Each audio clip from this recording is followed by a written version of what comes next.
Jeans छोड़ के पहना सलवार ना तालो गवाला चार हो जाई ए बबुनी चढ़ल बाटे। अरे भैया राहुल, आप क्या करें? अरे खुले लड़का रे, का रे बचवा, का बाजत रहल हो? अब कुछ ना भैया, पलंग पलंग बाजत रहल। पलंग? इ नया पलंग बाजे लागल, सुत के उठले का बिन तू? ना वो ऐसे ही। इतना ऊंचा ऊंचा तकिया लगा लेबो आ चादरा भी नहीं चपोत सके हो सुत के उठला के बाद। भैया अच्छा हमको देते भैया। अरे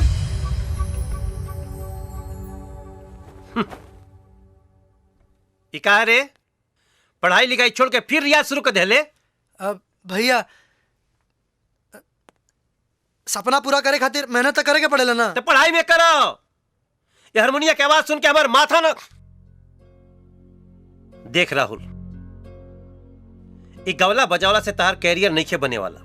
हम चाहता नहीं कि तू पढ़ लिख के इंजीनियर बना, अपना पैर पे खड़ा हो खा, ताकि काल समाज ये न कहे कि मोहन अपने सौतेला भाई राहुल के बढ़िया आदमी नहीं बना पौले। भैया हमार मन गायकी छोड़ के और कुछ में ना लागेला, और यही में हमार खुशी बा भैया। बाकिर हमार खुशी एकरा में नहीं खे, बाकिर हमार खुशी एकरा में नहीं खे। राहुल कान खोल के हमार बात सुन ले कि हमार खुशी तोरा के इंजीनियर देखला में बाटे, और अगर आज के बाद ये हारमोनिया बाजल नहीं घर में त न रही बांस न बाजी बंसुरी। ये बात याद रखिए। बाकी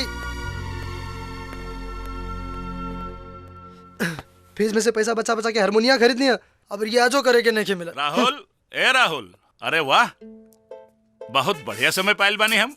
तोरा हाथ में हारमोनिया देख के हमरा के बड़ा निक लागत बा। बेटा उ कौन गाना गावेला जौन तोहरा मुझसे सुन के बहुत अच्छा लागेला? का नाम हो गाना के? बीए पढ़ के बकरी चरावत बा नंदो। सुनाओ ना बेटा।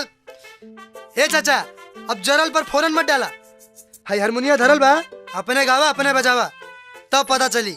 हाँ, बीए पढ़ के तो बकरी चराई। हां भाई, लाज करा के बहुत गुस्सा में बा। लागत आज कुछ और ही सुर लग गइल बा।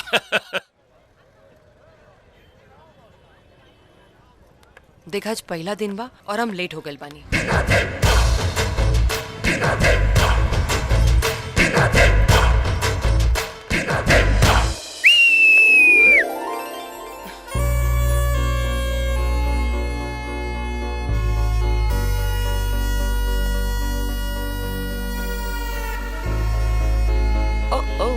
जेके खोजनी गली गली ऊ भेटाइल हमरा गली।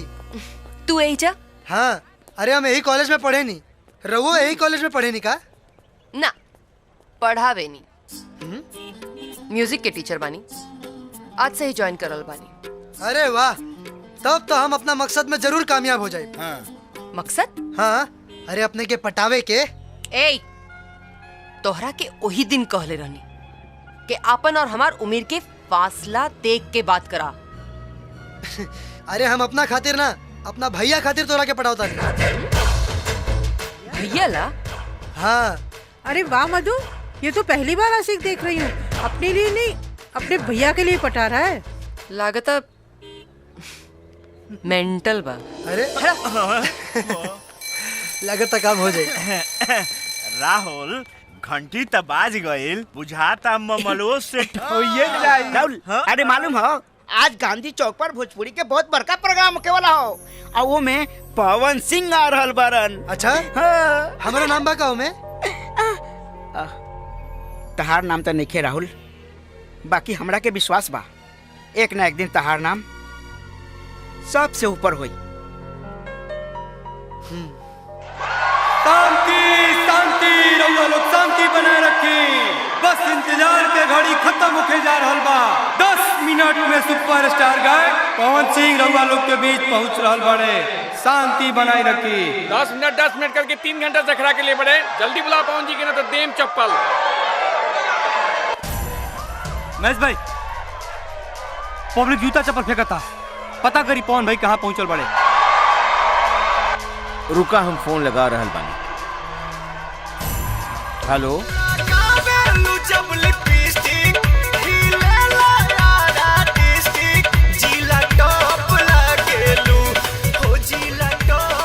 हाँ महेश भाई बोला। पवन जी कहाँ पहुँचनी? कहाँ का महाराज, हाजीपुर पुल पर जाम लगल रहे। हम मोतिहारी पहुंचे में अभी 3-4 घंटा और लगी। 3-4 घंटा और लगी? का करी भाई, कसहूं मैनेज कर लो। कैसे करी? हमके तलागा तक ही आज हम ना पहुंच पाई। फिर भी कोशिश करब। ना पहुंचल तो पब्लिक मार के मुआ दी महेश भाई। अरे ए सर, अब मार खाए से अच्छा बा कि हमरा के स्टेज पे चढ़ा दी। जबले पवन भैया आई हैं तबले हम सब के जुरा के रखत आनी। हाँ सर, राहुल बहुत अच्छे सिंगर बारी। ई बानू अपने के यहाँ के पूरा पब्लिक के खुश कर दिए। हाँ। अच्छा तो ठीक बा, अगर पब्लिक जूता चप्पल मारी ओकर जिम्मेदार तू होखबा, बुझला? रवा एकदम चिंता मत करी, हम सब संभाल ले। जा, ठीक ऑल द बा, बेस्ट। हाँ, तैयार होके जल्दी से आवो। ठीक बा।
अरे मधु, ये देखो एग्जाम का डेट निकला है।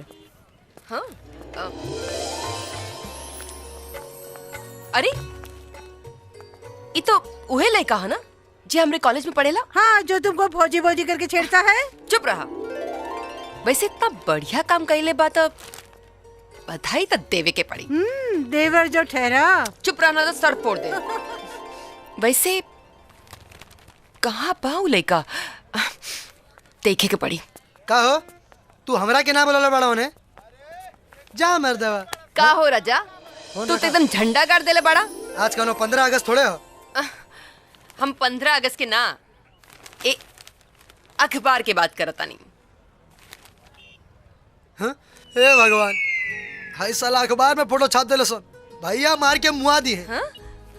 एक बात बताओ तार भाई हवे की कसाई? हाँ? इतना बढ़िया कम कैले बाड़ा तो नाराज काहे के हुई है?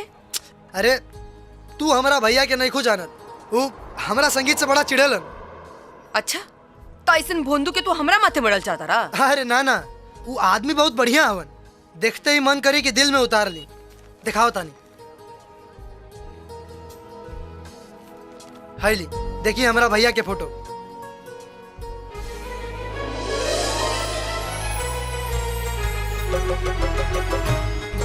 सही बड़न। हाँ का भाई का हम शादी नहीं की कर सकत? शादी ना कर सके नी काहे?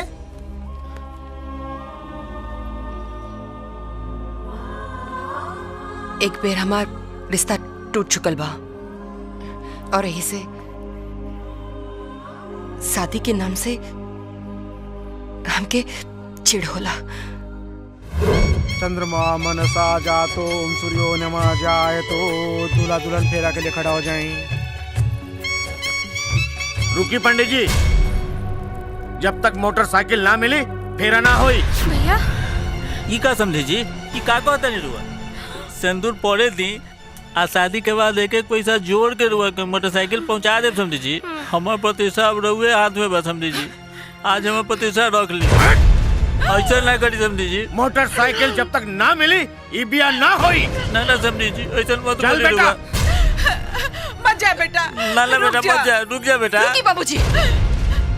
जब दुल्हन से ज्यादा मोटरसाइकिल जरूरी बा तो हमार ब्याह मोटरसाइकिल से हुई, ये निकम्मा दूल्हा से ना। भागा यहाँ से, भागा, भागा यहाँ से। भाई साहब देखिए बेटी के इतना सर पे चढ़ावल ठीक नहीं के, समझाइए अपन बेटी के न तो खामा का जगह साई हो जाए। पुप्पा जी जगह साई के चक्कर में हम अपन जीवन के कोनो दहेज प्रेमी दूल्हा के हाथ में सौंप नहीं खी सकत। संभाली अपन बेटी के जीवन। माफ करिए बेटी, लेकिन हम तोहर फूफा है ना, इस सोच कभी हमरा घिन होवता है। चल चल, अब तू चलबू के जब भोज खइबू है। चल चल। जे भइल से भइल, बाकी अपने के और हमारा भैया के जोड़ी खूब जमी। लेकिन ई बात से तरफ भैया के कोनो एतराज ना होई। लो इतना सुंदर सामान देख के केकरा एतराज हो सकेला? अच्छा चलो, अगर ऐसन बात बा तो करा मिले के बंदोबस्त। ठीक बा, तब यहाँ ने बलुआ चौक पर, अब बाकी हमरा ऊपर छोड़ दा। ठीक बा।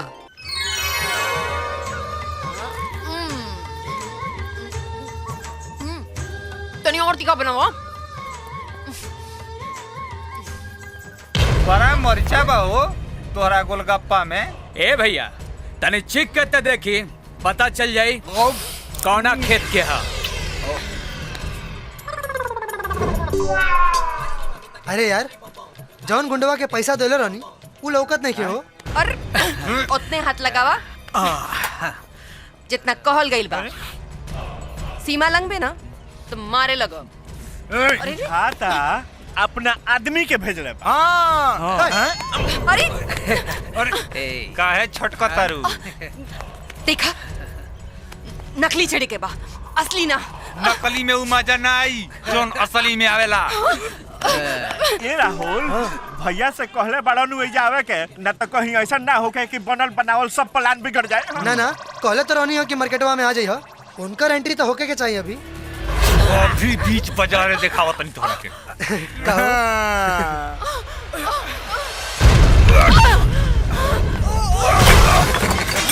पकड़ जियो भौजी।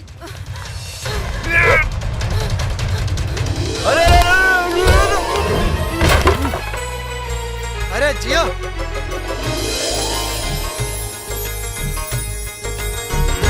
अच्छा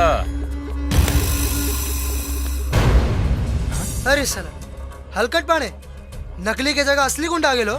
आज तो न खेलब न खेले देव, खेलिए बिगाड़ दे। भैया ये थप्पड़ मारले रहली ना। Don't talk personal. ओ थप्पड़ के हिसाब दाद चुकव ही के पड़ी। छम्मक छल्लो, अरे ओ ओइजा कहाँ गिर गइलू हो? यहाँ वा ओकरा से ढेर मजा हमनी दे। अच्छा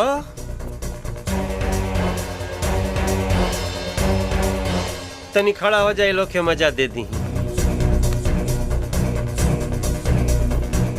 बड़ा सेना लेके आयल बड़ो फ्रूटी बुझाता कि मजा लेबो। देख मोहन, ये हमार पर्सनल मैटर है, तू बीच में मत पा। देखा तड़े न कितना परिनियन लागत हिया। बीच में न आई, साइड से ले। आंख देख, समुंदर लागत बा, डूब न त उड़ उड़ उड़।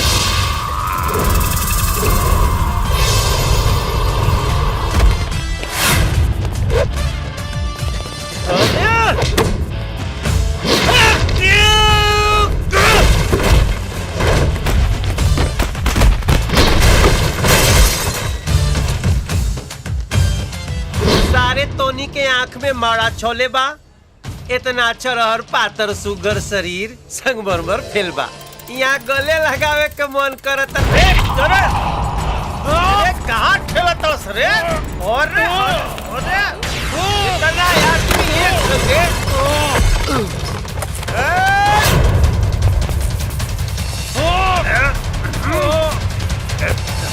पत्नी के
सारे मारत लटखोर साला।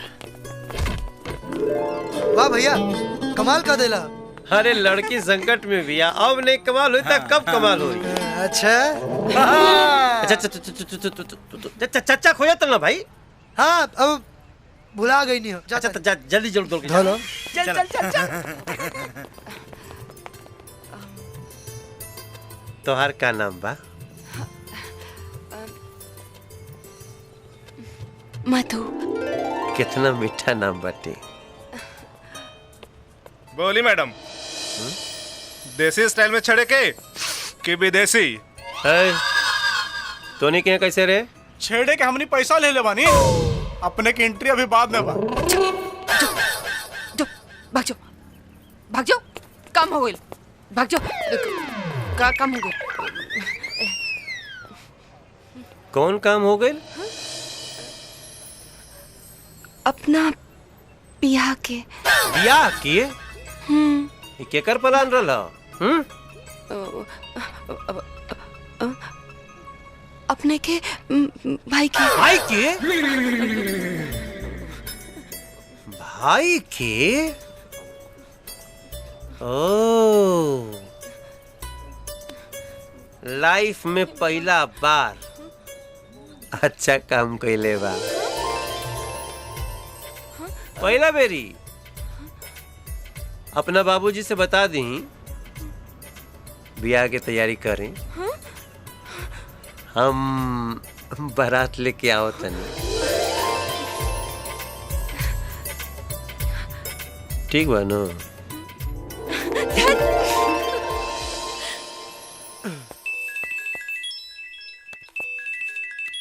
अरे वाह, भाऊजी के फोन। का हो भाऊजी, बियाह में अब 2 दिन रह गइल बा, बर्दाश्त नहीं के होत का? ए राहुल, ढेर ना। अच्छा सुनो, काले ना मेहंदी और हल्दी के रस्म के साथ साथ महिला संगीत के भी प्रोग्राम बा, और हम चाहतानी कि हमार देवर के स्पेशल एंट्री होके। जरूर आ जाई हो। और हाँ, आरती दीदी के भी लेके आई हो, बहुत मजा आई। हम जरूर आई। अच्छा, भैया के भी ले ले आई कहा? शराब। जल्दी आ जाई हो, हम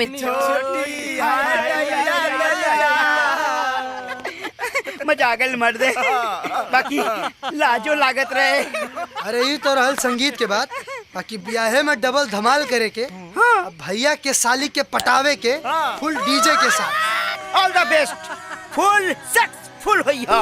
अरे सेक्सफुल ना हो, सक्सेसफुल। हाँ, बुझला?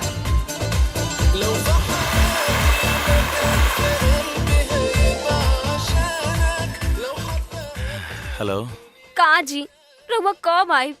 काल भैया के बियाह हो रहल बा, सब केहू आ गइल बाड़े, आ सब केहू रउए बारे में ही पूछता। बाकी रउआ जाके अरब में बैठल बानी। का करी, कोशिश तो बहुते कईनी, बाकी छुट्टिए ना मिलल। अरे बियाह तो एगो बहाना बा, वैसे तोहार बहुत याद आवता। तो आ जाई ना।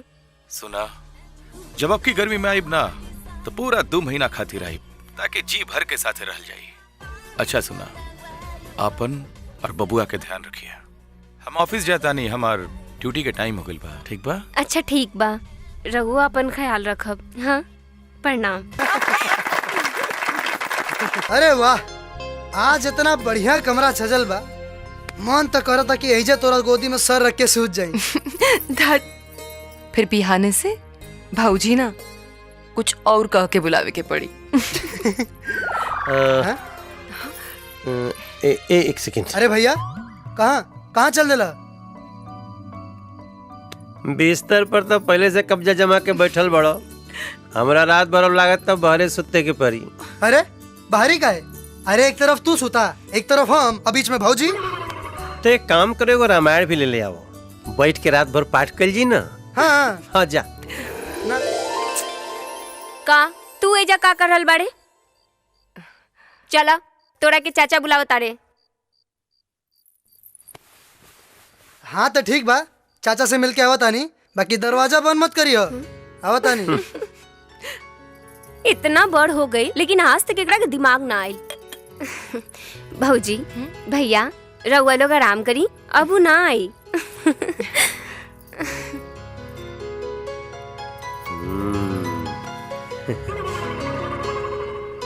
1 मिनट।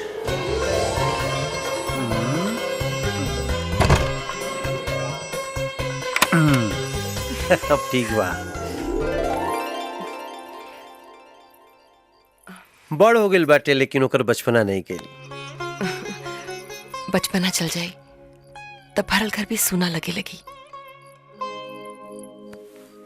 बस इतने बिनती बाटे मधु, कि ओकरा कबो एहसास न होखे कि वो अपन नहीं सौतेला भाई है। विश्वास रखी, ऐसा कबो ना होई। वैसे वो तो पहले नजर में पता चल गया रहे।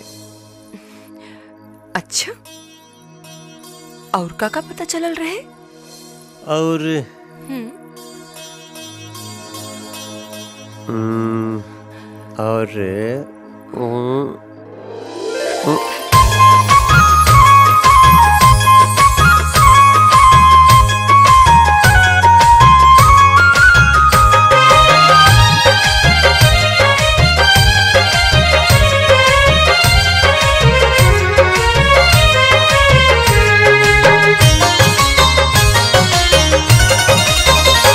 इतना पर्दा में गर्दा मचल रूप के,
बहिया में लेला करार देदा, हमरे दिल में बसंती बहार देदा, मन चमन में मोहब्बत के रंगत रहे, अतना जिंदगी में हमरा तुम प्यार देदा। मन करेला कि तोहरे के देखत रही, सामने बैठा तू हम निरेखत रही।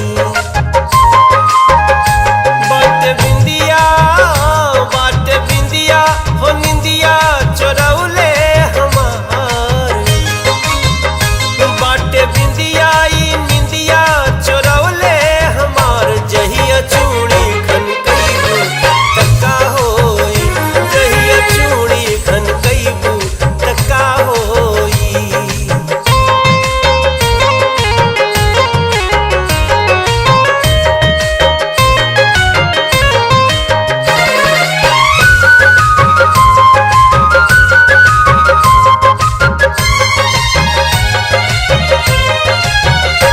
जिंदगी के मजा सगरो पा जाइबू तू, हंस के बहिया में जहिया समा जाइबू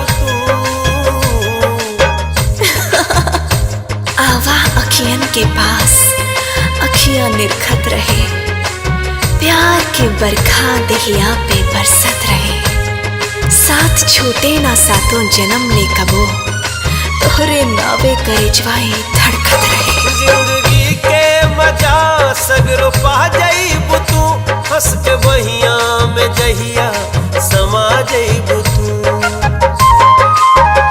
खिल गहिल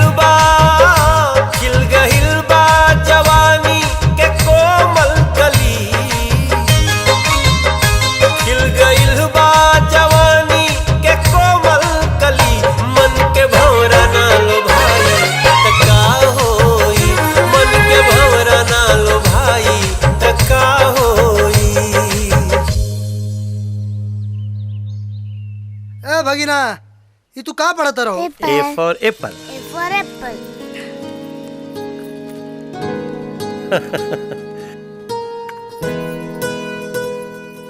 ए भौजी, सुन, बियाह हो गई तो देवर के भुला गेलू।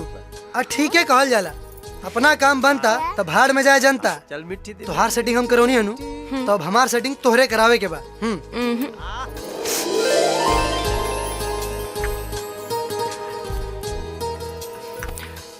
ए जी, हम सोचता नहीं कि कुछ दिन खातिर काजल के बुला ले। अरे जिया भौजी, का बात कहलू है। हेने वा, हेने वा, हेने वा, हेने वा। अरे अरे अरे ई का हो रहल बा? बदमाश। जोड़ के हूँ नहीं खे बेजोड़ बाड़ू। पटना जाता नहीं। वो का है? वकील साहब के फोन आयल रहे ना, कोर्ट के कुछ काम रहे तो हम अच्छा जाता नहीं जा, और आरतियों के ले जाता नहीं, ओकरा के ससुर छोड़ के चल काजी, अब तो हमार ठीक से मनो नहीं खे भरल, आरोवा पटना जाता नहीं। एक दिन हमारा बिना नहीं रह सकेलू, कोनो हफ्ता भर का दिन थोड़ी जाता नहीं। ए भौजी, अरे भैया के जाए के बाद तो जाए दी, हम बानी नु, अगर कोनो चीज के जरूरत पड़ी तो पूरा कह दे। दरवाजा खटखटा के आवल कर, आओ चलल जाओ। हाँ, दरवाजा खटखटा के, अपना घर में हम दरवाजा खटखटा के आई। तो के समझावल बेकार बा। सामान गाड़ी में रखा गइल बा बिटिया, तनी जल्दी करा। जा बेटा नाना जी के पास। अरे हमार भगिना, हमरा लगे आवा आवा। प्रणाम चाचा। अरे खुश रह बेटी, खुश रह। कहो भगिना, काहे रो तड़ा? जा मर्दवा तू। इला। अरे ई का बबुआ खातिर अपन ख्याल रखिए। हो गई? चलो चलिए, बोलो आगे वाला सीट पे बैठो, चलो चलो आओ आओ। अरे यार, काजल आओ तारी। अच्छा, उनका से कैसे कह? तो हमने तो का पूछा रहा। ई गरम गरम डोसा, ई छोटा वाला तहा, भौजी और दाओ, ई मोटा वाला तूला। एगो हमरो के भौजी। हां भौजी, एगो है ने। वाह वाह, टेस्टी। वाह भौजी वाह वाह, तू तो अन्न धन से भरल बारू। का टेस्टी डोसा बनैलू है, मजा आ गई। मन तो करो ताकि 10-20 प्लेट हापुर पहले ही से 5 को खा चुकल बड़ा, अब हमारा भौजी का थकाईबा लोग। अरे वाह वाह, अतने भौजी से प्रेम बा तो हिनकर बहनिया के पटावे के तरीका हिनकर से काहे नहीं के पूछत? हमनी से पूछा तारन, हमनी के तब वही नहीं भइल बटे शादी, नहीं भइल बटे गौना, अब वही लइका बानी। हाँ यार भौजी, तू बुला तो ले ले बाड़ू, बाकी उनका के प्रपोज कैसे करें? हाँ बोलो। ओहो, अच्छा तो ई समस्या बा। हाँ हाँ मान ल कि हम काजल बानी। अच्छा हाँ प्रपोज करा। एक मिनट, मोबाइल दे। का भाई? काहे से रिकॉर्डिंगो नु करे के पड़ी, इनके बाद में डाला करावे के नु बाटे, रिहर्सल भूल जाइए तब। Ready action. जब से तो के देख ले मैंने रात के नींद दिन के चैन में हर घड़ी बस तोरे बारे में सोचते करे। रुका बस,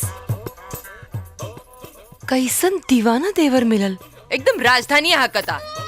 ऐसे ना, प्यार से आंख में आंख डाल के।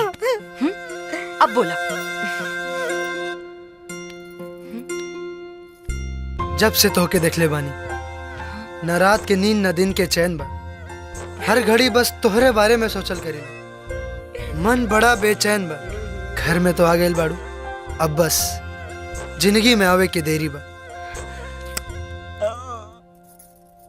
I love you. I love you. I love you. सूत गए करे? उठा, चलो उठा। हाँ आराम से, ठीक बा, इतना भी सीरियस होला की जरूरत नहीं है। काहे से हमार बहन इतना सुनला पे तो एकदम छत से छलांग मार दी। हम बात करत नहीं बेटी। हाँ बड़े पापा। कहाँ जाता रू? मधु दीदी के यहाँ। मधु दीदी के यहाँ ढेर पाँव न पसारे के, अपना बाप के नाम दौलत शोहरत के तनी तक ख्याल रखा। बाबूजी देखी ना बड़े पापा के। भैया ये हमार बेटी है, तोहार ना। ढेर भचर भचर करवा ना तो घर से बाहर निकाल करके दरवाजा पे दरवानी में लगवा दे। और बेटी तू एक बात के ध्यान रखिए, बड़ा मेहनत करला के बाद ही इज्जत, ई दौलत, ई शोहरत मिलल बा। बस तू एकरा माटी में मत मिले दिया। हा? अगर विश्वास नहीं के तो कहीं तो अभी भीतर चल जाता। ना रे पगली, बात पागल, ऐसन बात नहीं के। देखा, अब बड़ के काम होला समझावल और छोट के काम होला मानल। जा काजल बिटिया, ई बैग ला, एमे मधु के सामान बा और तोहर कपड़ा भी। जा अपन ख्याल रखे। हाँ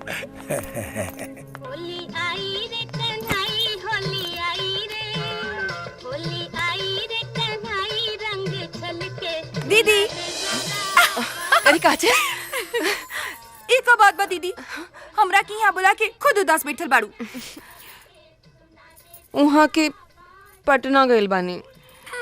अरे पटने नु गइल बाड़े, कोनो विदेश थोड़ी ना गइलन ह। ई तो तोरा के शादी के बादे बुझाए, हमरो के पहले ही सब बेकार लागत रहे, लेकिन अब एक एक पल जैसे एक एक साल बुझाता। ए भौजी, हाँ? ढेर मन उदास होता तो हैला भैया से फोन पे बतिया लो। ठीक कहा तारा।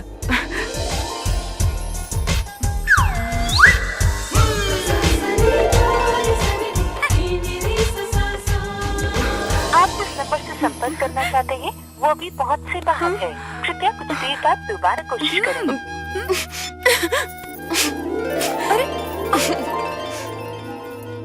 काबिल। हाँ? दीदी। काजल, फोन। हाँ? बाबूजी। काजल, हाँ बाबूजी। अगर भेंट मुलाकात हो गई तो घरे आ जा, बहुत टाइम हो गई। बाबूजी, आज हम मधु दीदी के यहाँ रुक जाएं? बिल्कुल ना। और एक बात ध्यान रखिए बेटी, कि छोट आदमी के साथे रहला से बुद्धि भी छोट हो जाला। याद रखिए, तू हमार बेटी हो, इंतजार कर रहल बानी हम। ठीक बा। हमरा के घरे जाए के पड़ी। बाबूजी बहुत गुस्सा हो रहल बाड़े। ठीक बा, लेकिन ऐसे कैसे जेबू? एगो काम करा, नहा के कुछ खा ला और राहुल तू छोड़ो ये। अरे जिया हो भौजी, तू तो एकदम हमारा मन के बात छीन ले लू। अब घर का जहाँ कहीं हो छोड़ दे। अच्छा हाँ।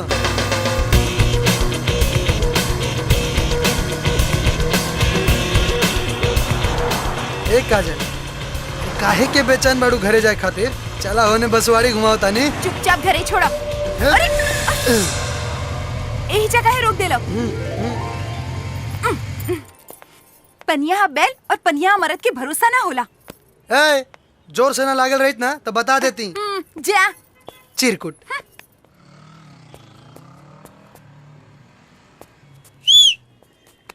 कहाँ मर गए सब? का रे? गुलाब के गुलदस्ता कहाँ मरे?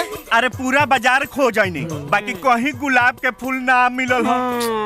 जय मर्दवा, तू तो हमार पूरा प्रोग्राम है चौपट कर देला। कैसे चौपट हुई तोहार प्रोग्राम? हम लाल बानी। हाय देखा। ई का रे? बाबाजी के ठुल्लू।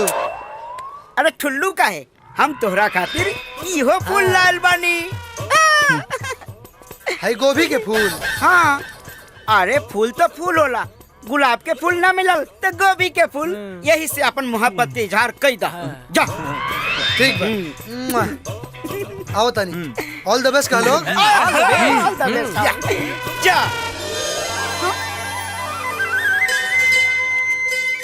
ई कहा? प्यार के तोहफा। गुलाब के फूल तो दुनिया के हर आशिक देले हुई, बाकी हम गोभी के फूल दे के अपना प्यार के इजहार करता है। आई लव यू काजल।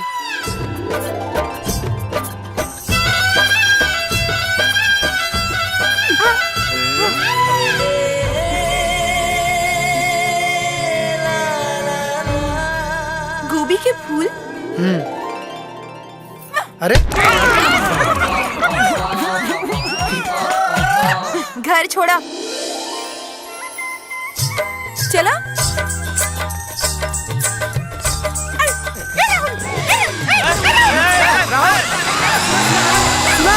अरे सुना हो।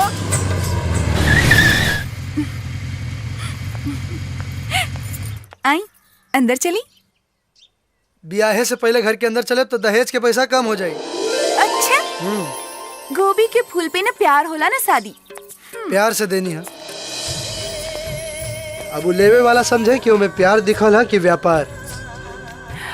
अगर प्यार भइल तो बारात ले आई, और अगर ना कह देनी तो फांसी लगा के मर जाए। ना राहुल, प्यार तो हमहू तोहरा से पहले नजर में ही करे लगनी है। बाकी हम देखे की चाहत रही कि जितना प्यार हम तोहरा से करीले का तू करेला।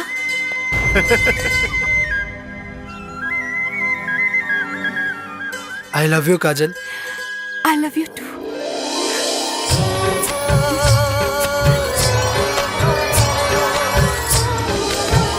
ठीक बा।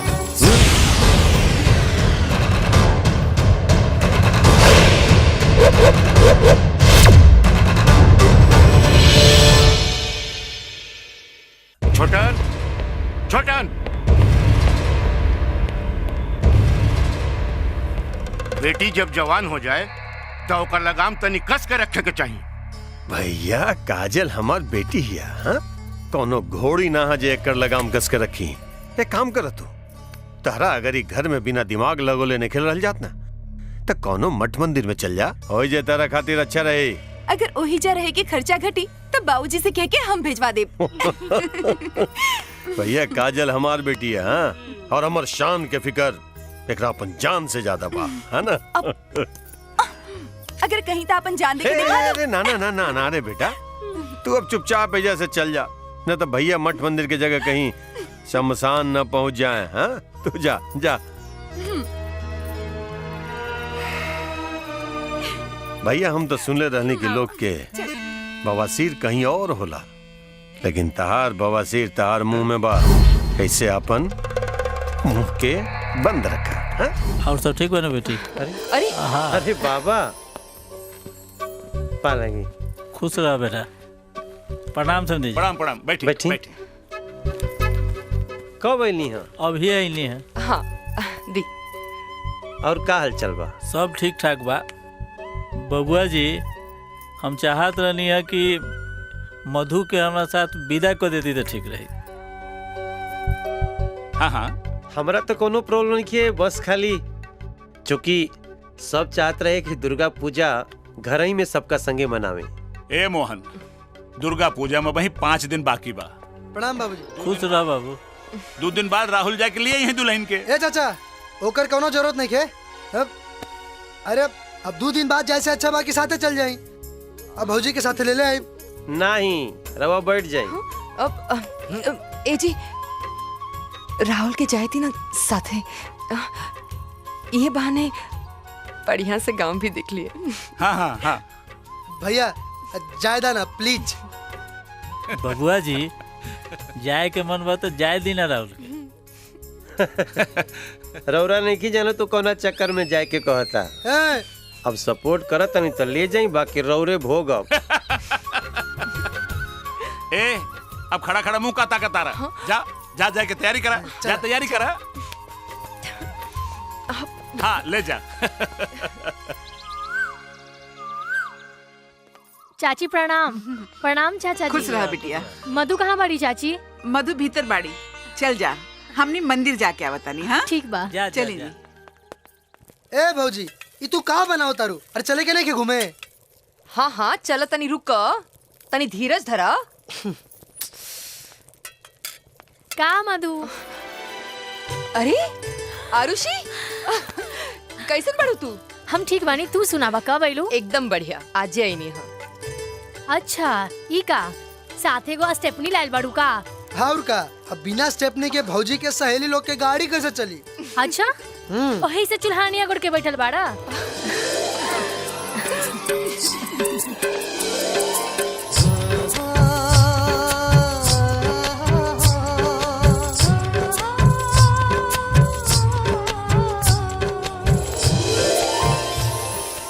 भगोरे के तब परवे करी कसम से भौजी, भगवान सारा हरिहरी तोहरे नैहर में रख देले बड़े।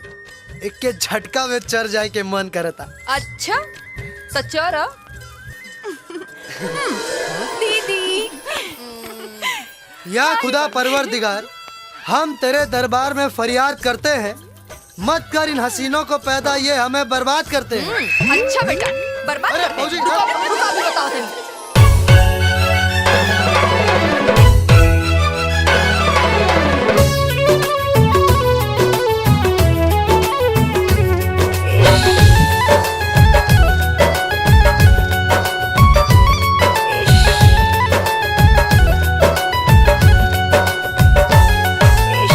चूल्हानी में बैठ के चूल्हावा आगोराता हो, चूल्हावा आगोराता आहे दादा। चूल्हानी में बैठ के चूल्हावा आगोराता हो, चूल्हावा आगोराता आहे दादा। देवरा फेरा में रहता आहे दादा, देवरा फेरा में रहता।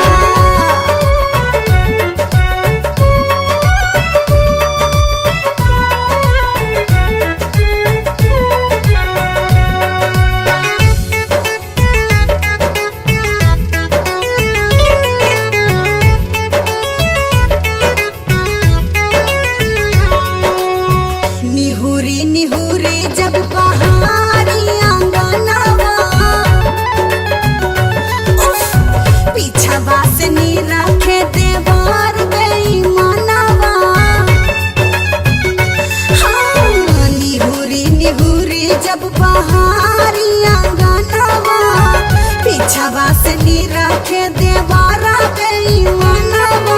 भौजी भौजी कह कह के देहिया पढ़ता, देहिया पढ़ता आहे दादा। हाँ आहे दादा, देवरा फेरा में रहता आहे दादा, देवरा फेरा में रहता।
बाबूजी अब तू घरे चले खातिर तैयार हो जा। हम आवत तानी। कहाँ जाता रहा? ए राहुल,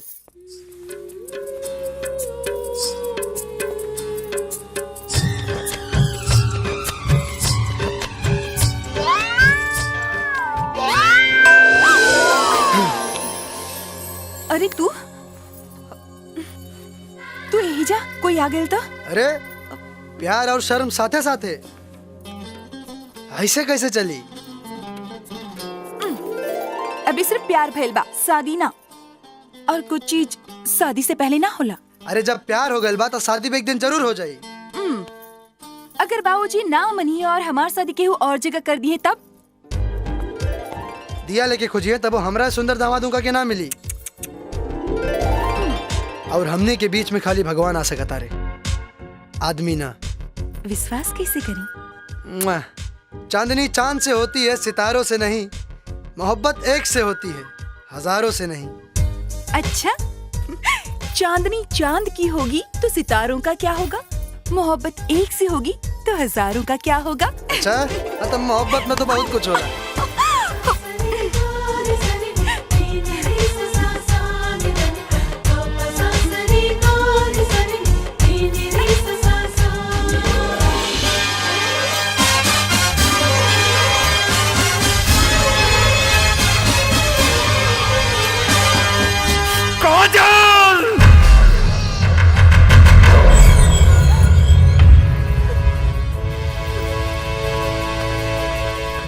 देख लेला नतीजा, बिना मेहनत के बेटी दामाद खोज लेला। काम करा तू, लोटा लेके जाकर के पाप पूजा उठा के। प्रणाम फूफा। हम तोहर फूफा ना हैं, तोहर फौजाई के फूफा हैं। सही कहा तानी। ससुर जी प्रणाम। लपेट लेला इज्जत। एक बेर ना 100 बार समझौला के नतीजा बा। बाकी ये ललन बाबू रहुओ ना जब देखी तब जला ताक में घी डाल दिला डुबुक्की मार के। काजल! चिल्लात काहे बानी? घर के इज्जत बाजार में उछालब का? बेटा पे बाप के संस्कार जाला और बेटी पे माई के संस्कार जाला। ऐ तहार बेटी हमारी इज्जत नीलाम कर देला ई दू कौड़ी के नीच के सामने। दहेज के पैसा डबल कर दी। बेटी मर्द के हाथ पकड़ ले बिया, कौनो मौगा के ना। उड़ ले बेटा, कहे कि उड़ के छरके वाला मुर्गा बड़ा जल्दी कटाला। पर है मुर्गा लकड़ी के ना, अपने के बेटी के ठेया पर कटाई। अड़ंगा मत लगाए, कहीं बेटी के पाँव पुजाई में बाप के कटल गर्दना चढ़ावे के पड़े। ठीक बा, तू हमार गर्दन के नाप ले बेटा। हम तो है पूरा देह के नाप ले। कहे कि मरला के बाद कफन खरीदे में आसानी रही। बारात में बाजा के जगह कफन के पेटी लेके आई। शमशान के पता बेटी के बता दे, कहे कि पहला बेर मुखाग्नि बेटा ना अपने के दामाद दी।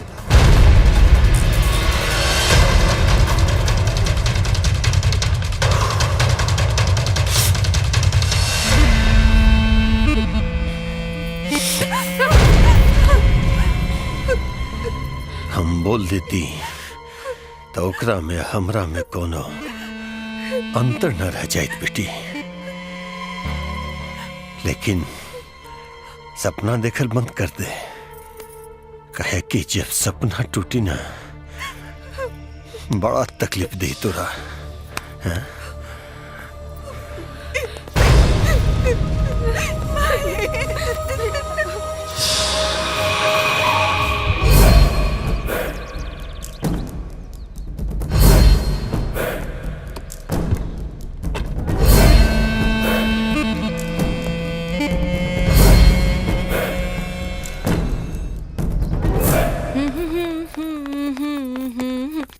अरे फूफा जी, पालकी। अरे छोटन, आशीर्वाद दे दे बेचारी के। देख देख सर से कमर तक कैसे झुक गई बिया।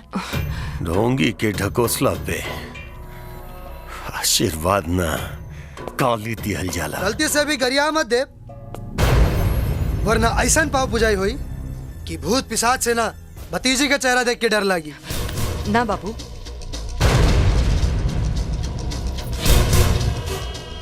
जब बड़ बुजुर्गन संस्कार छोड़ दिले तो उनकर गिनती जिंदा रह के भी मुर्दा में होला।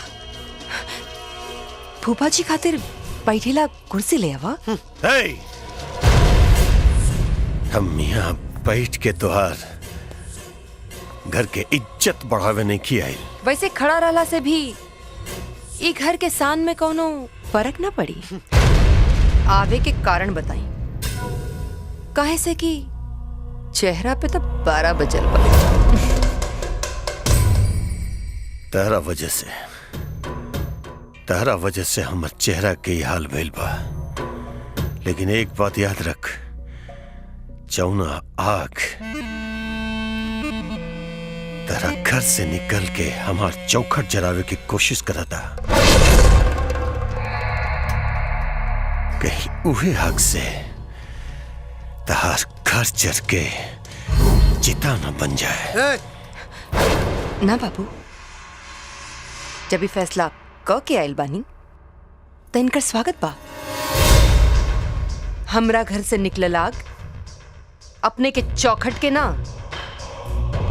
पगड़ी के निशाना सदले बा। इज्जत बचावे के बाद तो भतीजी के बेटी के दर्जा दी। सुंदर दुल्हा के ससुर कहाए। जब जीत पे आगे बढ़ी तो अपन जीत के दुआ भगवान से बनाओ, न तो अपन तेवर के लाश छुटावे खातिर अपन हाथ पांव के मजबूत रख। फूफा जी,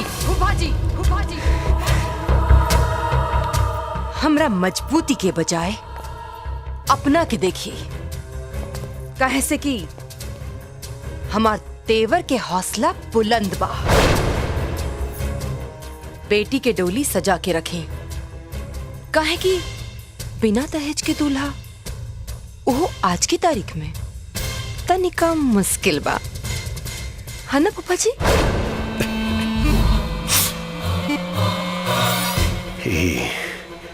वक्त बताई बेटा।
भौजी देवरा भइल दीवाना, ए भौजी देवरा भइल दीवाना, ए भौजी देवरा भइल दीवाना, ए भौजी देवरा भइल दीवाना।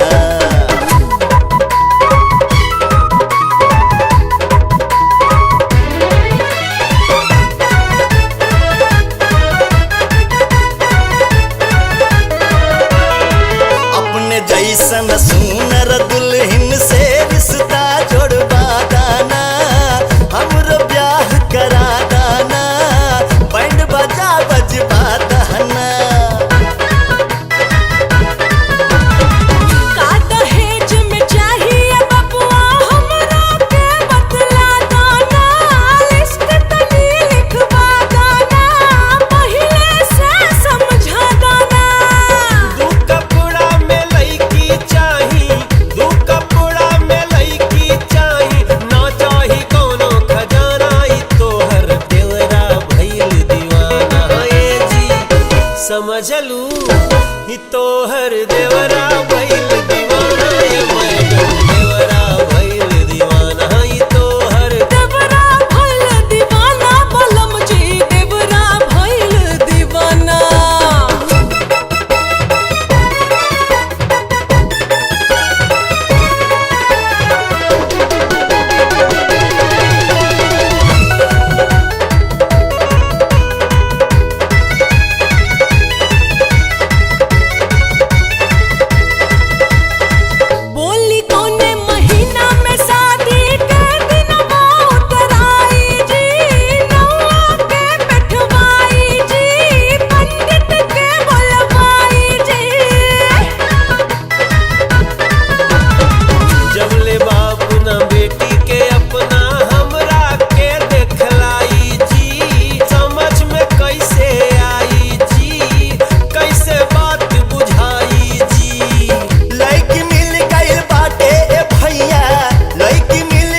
चुप कहे गिलारे और नाचा ना।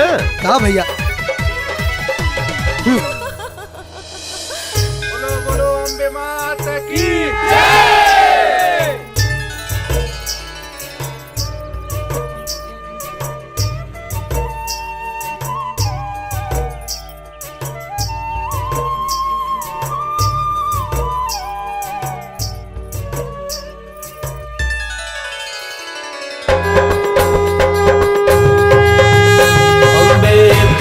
जगदम्बे काली जय दुर्गे खबर वाली तेरे ही गुने गाहे भारती हे मैया हम सब उतारे तेरी आरती। अम्बे तू है जगदम्बे काली जय दुर्गे खप्पर वाली तेरे ही गुण गाए भारती हो मैया हम सब उतारे तेरी आरती।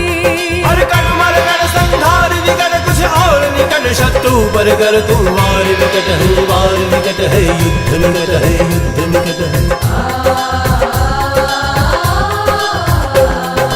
तेरे भक्त जनों पर मैया भीड़ पड़ी है भारी भीड़ पड़ी है भारी दानव दल पर टूट पड़ो माँ करके सिंह सवारी करके सिंह सवारी।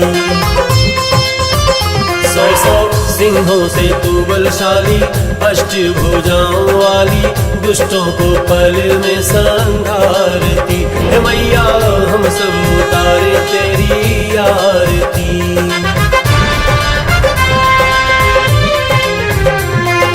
छोटा सा परिवार हमारा इसे बनाए रखना माँ इसे बनाए रखना इस बगिया में प्यार के हरदम फूल खिलाए रखना माँ फूल खिलाए रखना।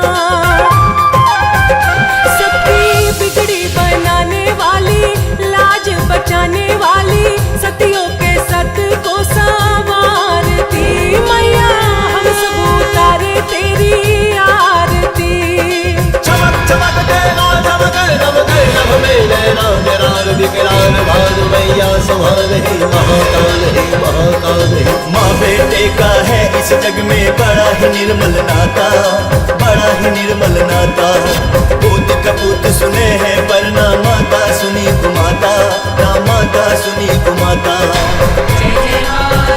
सबके करुणा बरसाने वाली अमृत बरसाने वाली दुखियों के दुखड़े निवारती है मैया हम सब उतारे तेरी आरती।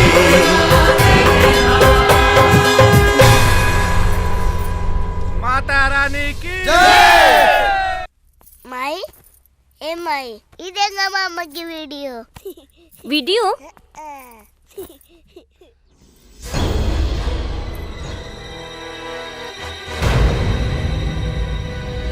जी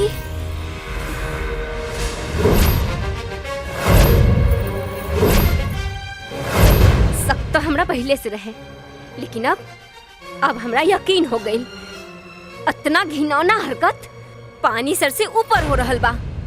भैया भैया जब मर्द के हाथ ढीला हो जाला तो औरत के बहके से केहू ना रोक सकेला। का बात भारती कहल का चाहता रू?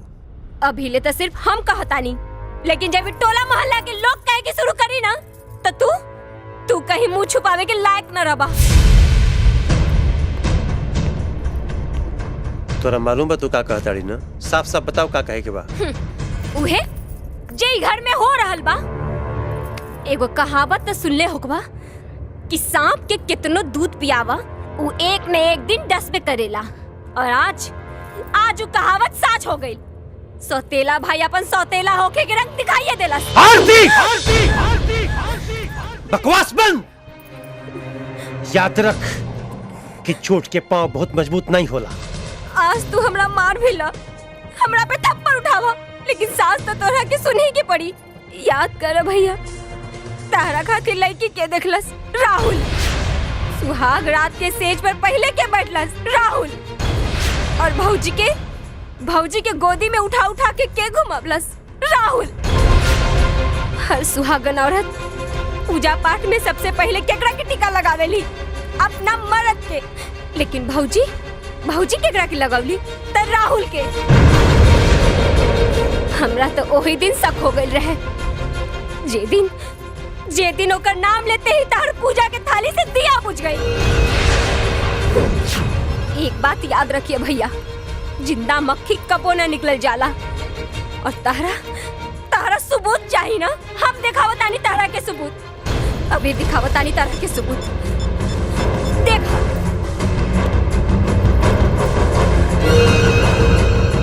जब से तोके देखले बानी, न रात के नींद न दिन के चैन, हर घड़ी बस तोहरे बारे में सोचल करे। घर में तो आ गइल बाड़ू, अब बस जिंदगी में आवे के देरी बा। आई love you, I love you, I love you.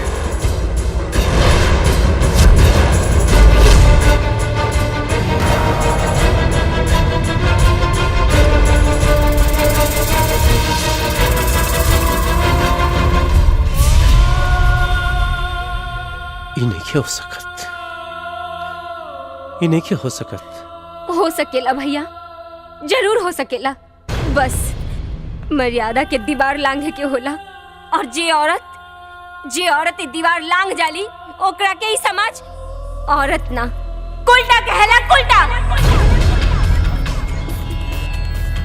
और कुल्टा के जगह घर के चार दीवारी नहीं हो सकेला।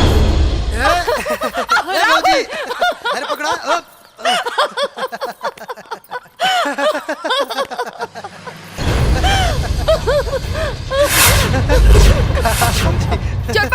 चोर पकड़ा गई।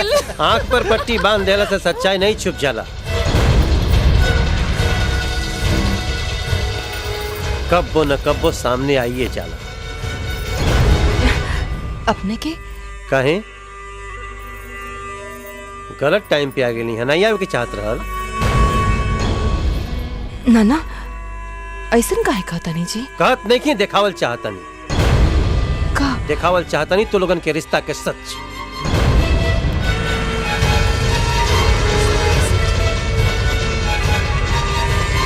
भैया चुप। देख इनके आंख के गहराई, जौना में फिसलत समय हमरा इहो नहीं मालूम रहे कि हम कौना नरक में गिरे जा रहल बानी। तो हर चरित्र देखला के बाद आज हमरा फिर से विश्वास करे के पड़ी कि स्त्री के चरित्र पुरुष के भाग्य कब बदल जाला ये भगवान भी नहीं जान सके। वाह रे धीरिया चरित्र। राहुल तो नादान रहे, तोरे बदन में इतने गर्मी रहे तो सिंदूर और मंगलसूत्र के हथकड़ी में जगड़ ला के का जरूरत रहे? आजाद रह के अपना हौस की आग बुझावत रह तू।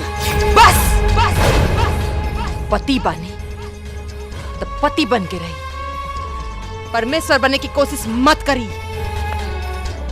लांछन लगावे से पहले कुछ तो सोच ले रहती। और वो ओकरा साथे जेकरा के हम देवर की नजर से ना बल्कि अपना बेटा की नजर से देखे नहीं। इतना सब कुछ भइला के बाद न तोहरे मुंह से शोभा नहीं खे देत। अच्छा रही कि हमारा जिंदगी से जितना जल्दी हो सके निकल जा।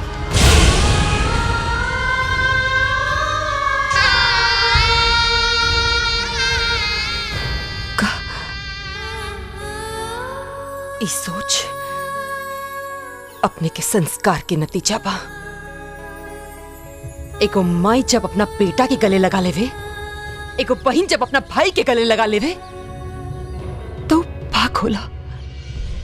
और उहे जब एगो भौजाई अपना देवर के गले लगा लेलस तो चरित्रहीनता बा। अगर यह चरित्रहीनता बा तो गर्व बा हमरा के अपना चरित्रहीनता पर। फैसला अब अपने के ना, फैसला अब हम करब। हम और हाँ, सीता बन के अग्नि परीक्षा हम ना दे और अपने के राम बना के दुविधा में भी ना डालो। पर अफसोस ई बात की जरूर रही कि राम जी के घर तोड़े वाला धोबी रहे, लेकिन हमार घर तोड़े वाला हमार पति। और जवना घर में पत्नी के सम्मान ही न बचल, वो घर में रहला से का फायदा? जाता नहीं हम। रोक ला भौजी के, अनर्थ मत करा, वरना भरम और शक के एगो तीली परिवार के जला के राख कर दी भैया। खबरदार जो आज के बाद भैया बोल ले, खत्म हो गई सब रिश्ता तो से। जोने सौतेला भाई के अपने भाई से ज्यादा बढ़ के पलनी पोसनी, वो पीठ पर भी नहीं मन पर चूरा भोंकले बाटी।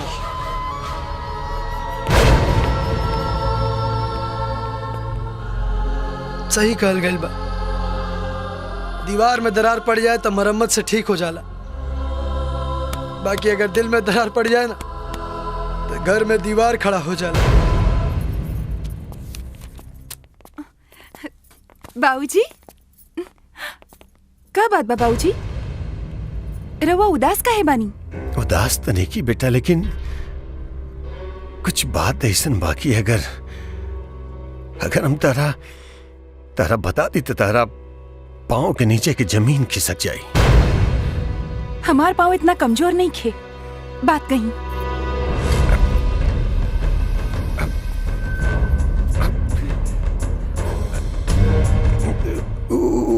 मधुआ के ओकरा देवर के साथ नाजायज संबंध बा। ना, ई नहीं के हो सकत। हो सकता बेटा, हो सकता।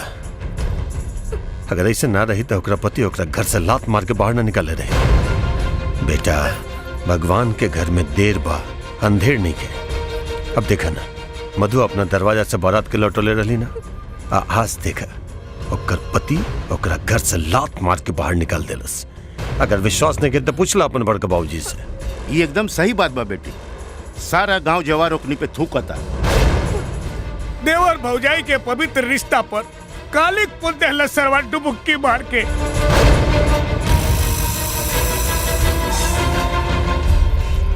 ये बात अगर सही बा तो राहुल के कर खामियाजा भुगते के पड़ी। ठीक बा बेटी, चला चला हमरा साथे और बता दो उन्हन के कि तू एक इज्जतदार बाप के बेटी हो, कोनो बेइज्जता के ना। चलो चलो अब हमरा साथ।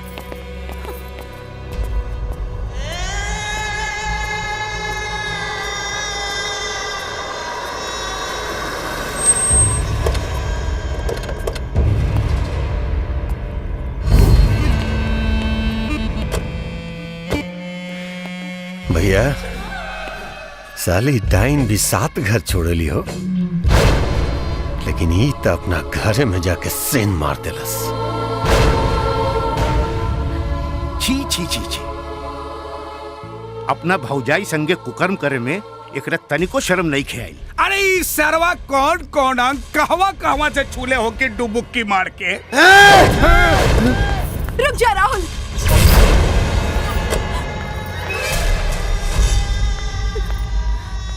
देवर और भौजाई के रिश्ता माँ बेटा के रिश्ता होला, और ये रिश्ता के तू पहले से ही कलंकित कर चुकल बाड़ो, और अब आज तू अपना से बड़ लोगन पर हाथ उठा के साबित कर देला कि तू मोहब्बत की तक नफरत के भी लायक नहीं खा। काजल, सब क्यों तुम्हारे साथ छोड़ के चल गई? कम से कम तू तो ऐसा मत कहा, ना तो जीते जी मर जाए हम। मत छुआ हमरा के, मत छुआ। सुन, अपन दिल के अपना भौजाई के अचरा में बांध के रख, निकाल के उछाले की कोशिश कर लेना तो हमर बेटी ओकरा जूता से कचर के रखती। चल बेटी, बैठ गाड़ी में। काजल, काजल, काजल, काजल हमारी बात सुना। काजल, काजल, काजल हमारी बात सुना। काजल हमारी बात सुना। काजल,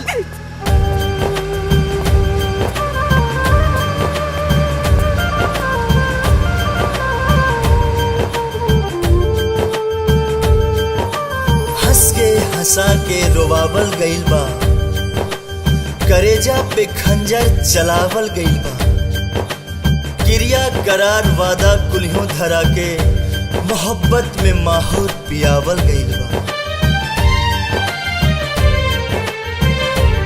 भाई हो ई जमाना के का हो गइल,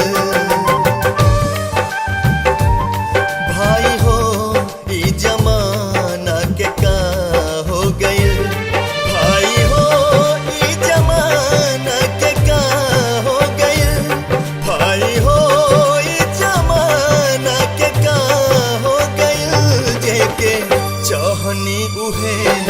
बेवफा हो गइल जेके चाहनी उहे बेवफा हो गइल।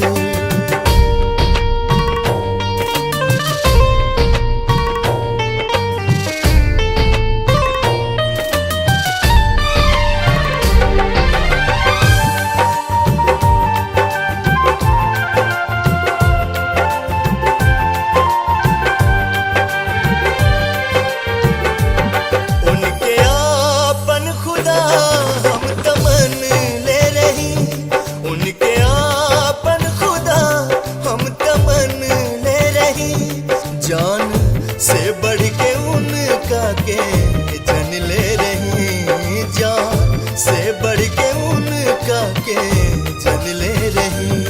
दिल से धड़कन जैसे जुदा हो गई, दिल से धड़कन जैसे जुदा हो गई, जेके चाहनी उहे बेवफा हो गई, जेके चाहनी उहे बेवफा हो गई।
बाकी जिए खाते है दिहले रहली कसम, बाकी जिए खाते है दिहले रहली कसम, मौत से बढ़ के जिए के सजा दे गई, मौत से बढ़ के जिए के सजा दे गई, जेके चाहनी उहे बेवफा हो गई, जेके चाहनी उहे बेवफा हो गई, जेके चाहनी उहे बेवफा हो गई।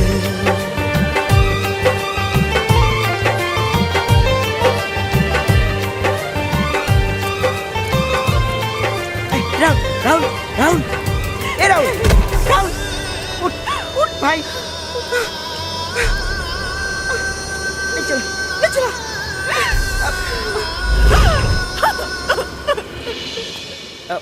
मोहन भैया मोहन भाई एक ठो बात कहे के रहल। अब कौन नया नाटक सिखा के भेजले बा तोहन लोग के?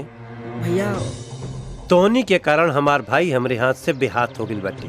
बेहाथ नहीं भइल भैया, बस बस एगो गलतफहमी हो गइल बा। अब तू हमरा के सिखेबे का सही बा का गलत बा? ना भैया बिल्कुल ना, बस रउआ से एगो निवेदन बा, एक बार खाली ई वीडियो देख ली।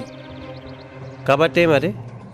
तोहरा साली के पटावे के खातिर हमनी से कैले रहनी, हमनी के गलती के कारण ही सब गलतफहमी हो गल भैया। विश्वास नहीं के तो एक बेर खाली एक बेर भैया है वीडियो देख ली, आधा वीडियो देख के पूरा फैसला कैला। अब भैया पूरा वीडियो देख के सही फैसला करा। हाँ भैया, और मेमोरी कार्ड में ज्यादा जगह ना रहला से पूरा वीडियो ना गइल भैया, एडिट क के आधा वीडियो ही गइल।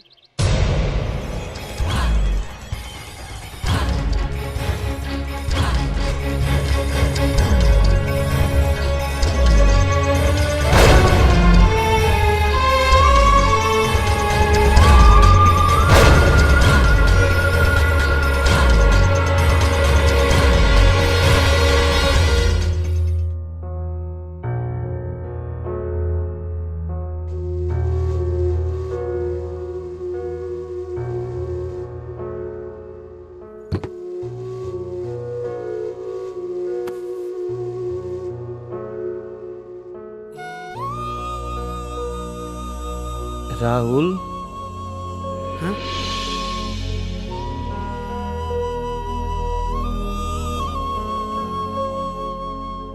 तू ठीक कह ले राहुल कि आदमी के हुए करे के चाहिए जौन ओकर दिल करे। कुछ गाव न रे,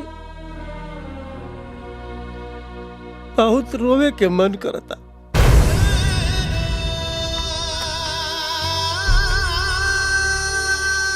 तू ही ना कहत रहा कि मरद के आंख में कबू आंसू निमन ना लागेला।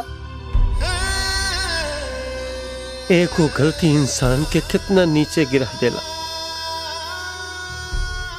अपने नजर में आदमी कितना गिर जाला। हम अपने लक्ष्मण जैसन भाई और सीता जैसन पवित्र पत्नी पर शंका करके बहुत गलती करी, बहुत भूल कर गए नीरे।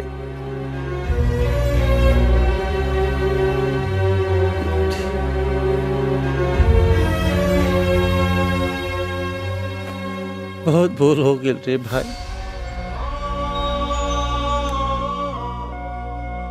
समझ में नहीं ख्यावत कि अब का करी।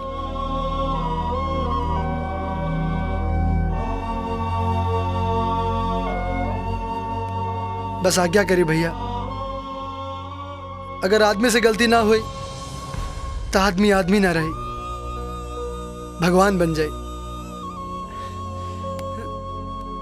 हम भगवान के तो नहीं देख ले, बाकी हमार मन कहता भगवान भी हमार भैया जैसन हुई है।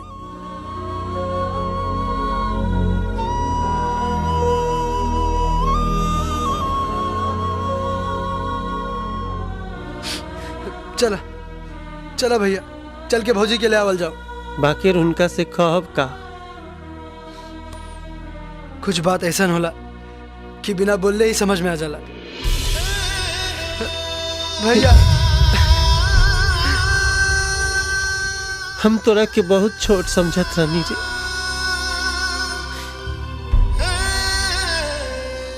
पते नहीं चलल कब बड़ा हो गेले। भैया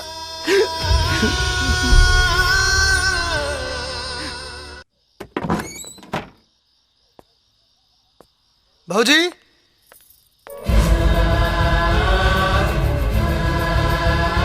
भौजी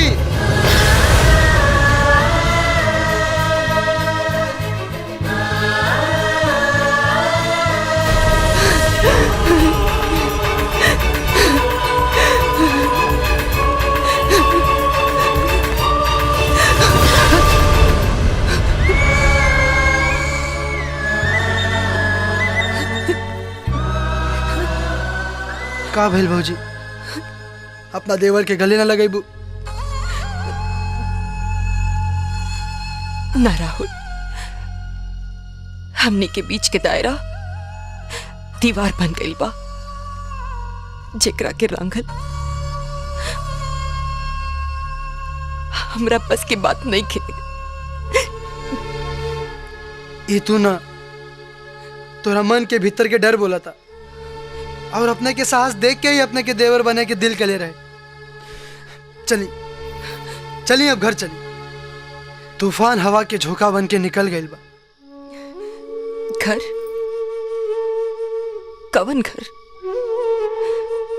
वो घर जेकरा के मंदिर समझ के हम पूजा करी, और वह मंदिर के देवता हमरा पे लांछन लगा के हमरा के घर से बाहर कर दिले। वह घर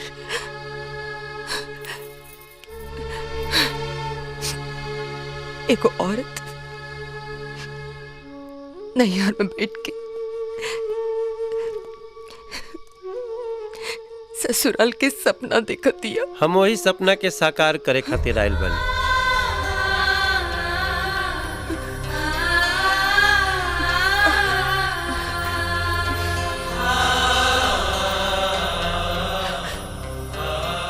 पति के रूप में परमेश्वर बन के नाय।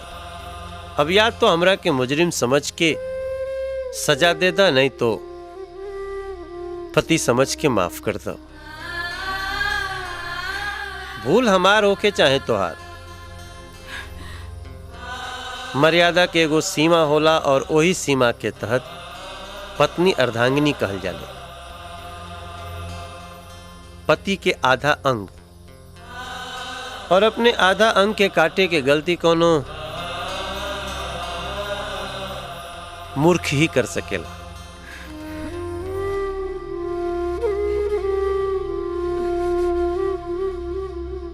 हाँ बेटी, सुबह के भूलल अगर शाम के घर वापस आ जाए तो ओकरा के भूलल ना कहल जाला। जा अपन घर संभाला, जा बेटी। हाँ बेटी, हम तोहरा के चले के नहीं कहब और न तो तोहरा के यहाँ रहे खातिर हम आज्ञा दे सकिला। बाकी तोहार जैसन फैसला। सिंदूर के सम्मान ही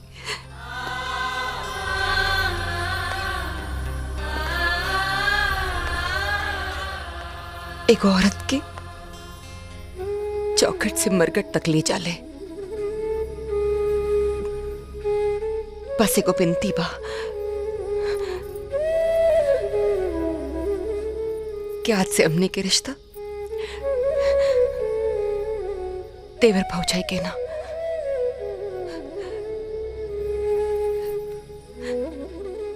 बल्कि माई बेटा के रही।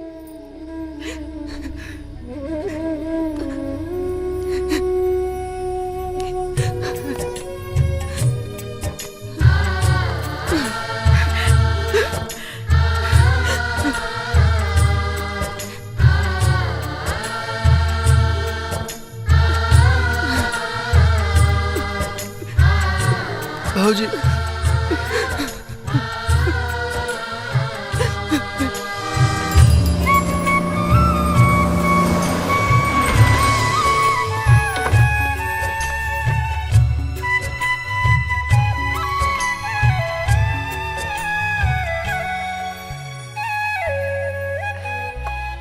अब भौजी तुहर आपन घर में स्वागत बा।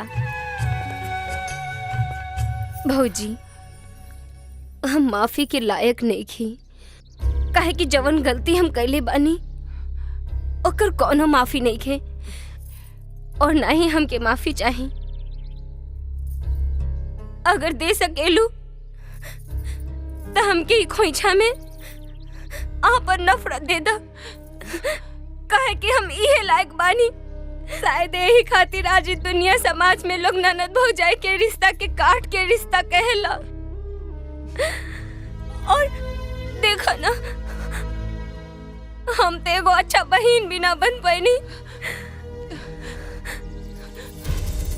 आपन लक्ष्मण जैसन भाई पर शक करनी और खून के रिश्ता में दरार डाल देनी। हमरा ये घर में रह के कोनो अधिकार नहीं खे। आज के बाद हमें नैहर के मुंह कबो न देखब, कबो न देखब। ना दीदी, ई तू का कहता रे? अरे तू लोग हमरा के पाल पोस के इतना बड़ कैला, इतना बढ़िया संस्कार मिलल और एक गलती के कारण तू आपन घर छोड़ के चल जाइबू ना दीदी? ए आरती, गलती तो केहू से भी हो सकेला, लेकिन प्रायश्चित होकर माफी होला। देखा, हमरा दिल में तोरा खातिर कौनो गुबार नहीं खे। हाँ, और के कहेला कि ननद भौजाई के रिश्ता काट के होला? तू बहन के भी तो हो सकेला। हाँ, और जैसे राहुल के हम अपन बेटा मानी ले, वही नाते तू हो तो हमार बेटी भाईलू ना। हाँ? मधु ठीक कहत बड़ी आरती, जितना अधिकार है घर पे हमनी के बाटे उतने तोहरो बाटे। भौजी बस बस बस, बहुत हो चुका इमोशनल ड्रामा। चला चला भीतर चला, लोग पेट में बहुत जोर के भूख लागल बा, पेट में चूहा कूदा था। चला भीतर चला। हाँ चाचा, बाकी आज हमने के आरती दीदी के हाथ के बनावल ना, बल्कि भौजी के हाथ के बनावल खाना खाई जाई। अच्छा चला, दीदी, भगिनवा कहाँ बा? भीतर बा। अच्छा चला चला, चला, भगिनवा आओ भौजी।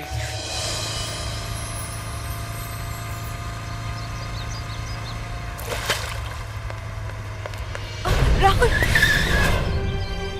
राहुल, हमरा की सारा सच्चाई पता चल गई बा। मामी हमरा के सब कुछ बता देले बाड़ी। तेही से हम अपन गलती की माफी मांगे आयल बानी। हमरा के माफ कर दे। हम अपन प्यार पर शक करके ठीक ना कहीं। माना तेरी नजरों में मैं काबिल नहीं, पर मेरी कीमत उनसे जाके पूछ जिन्हें मैं हासिल नहीं। दूर रहा हमरा से। हमरा मोहब्बत के नाम से भी नफरत हो गई बा।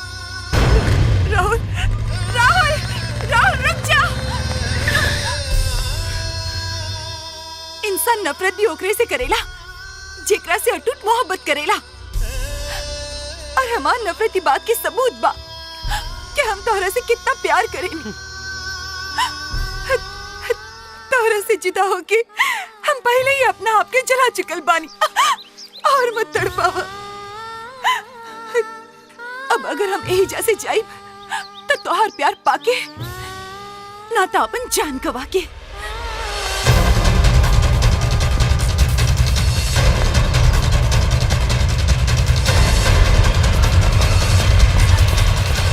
काजल ना, काजल ना, अब अलगा ना, हमेशा साथ में रह जाए।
के गोली फेरू घर के बुताई के ढेबरिया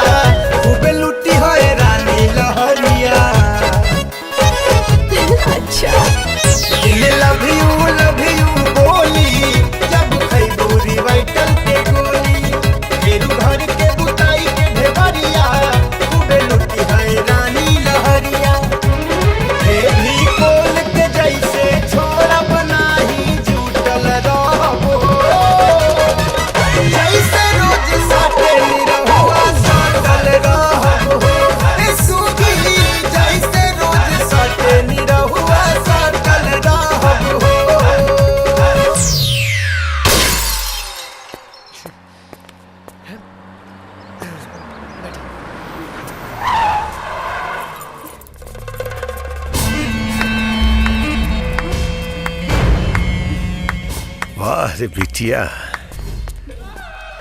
अपन बाप के खर्चा बचावे के बढ़िया इंतजाम कैले बाड़ी। एकरा पहले मारब, ओकरा बाद एकर शरीर के एक टुकड़ा बेच के ब्याह के खर्चा निकालब।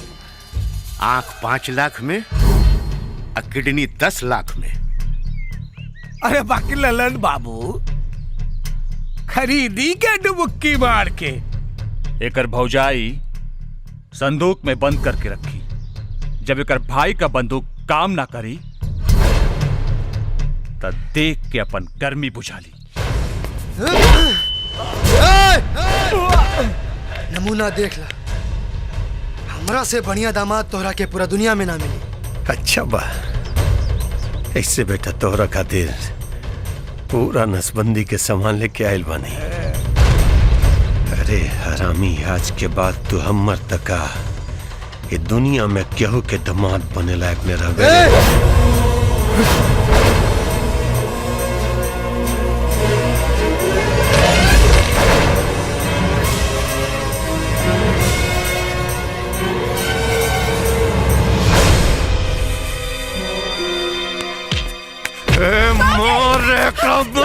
देखा साले की मार साले की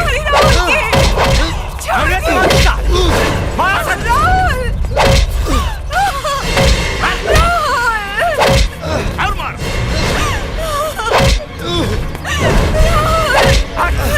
सरवा के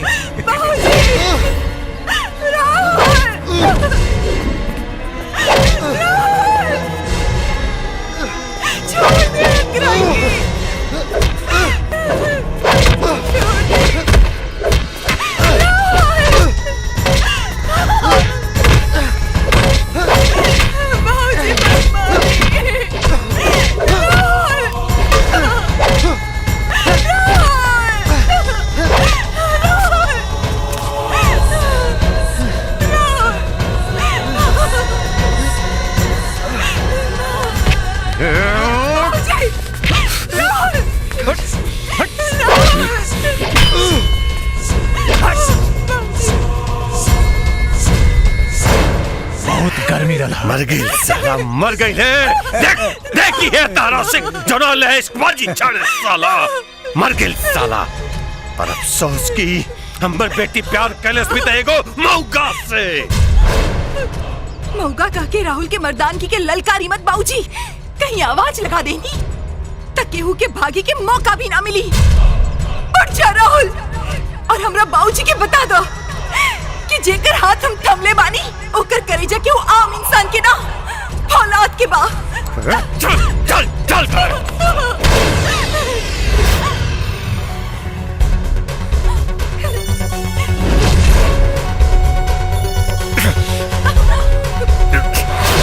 अरे छोड़ो साले।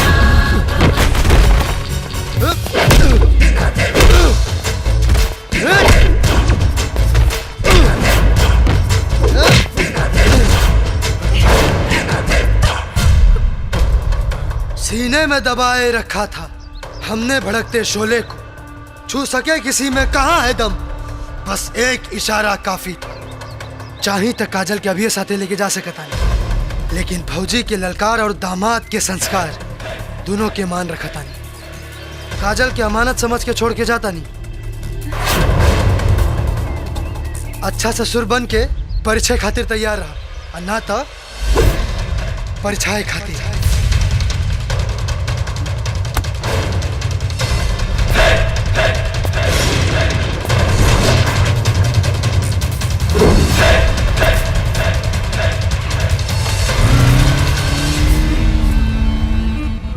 बात परिचय और परिछाई के आइए गइल बा तो हमरा बेटी के मांग में सिंदूर के बजाय ओकर आशिक के खून बराई।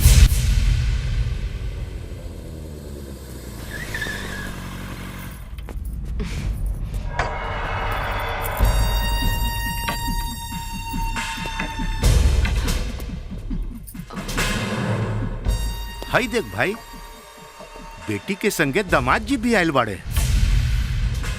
बेटी और दामाद ना, हमरे दुआरे दुश्मन आइल बा, दुश्मन।